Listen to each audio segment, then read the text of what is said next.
کسی نے علامہ اقبال سے پوچھا، عشق کی انتہا کیا ہے؟ جواب ملا حیرت۔ پھر پوچھا گیا کہ حیرت کی انتہا کیا ہے؟ جواب ملا عشق۔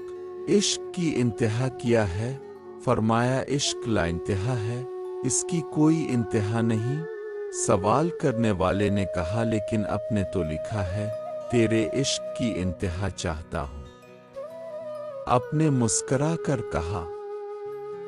دوسرے مصرعے میں اپنی غلطی کا اعتراف بھی کیا ہے کہ میری سادگی دیکھ کیا چاہتا ہوں۔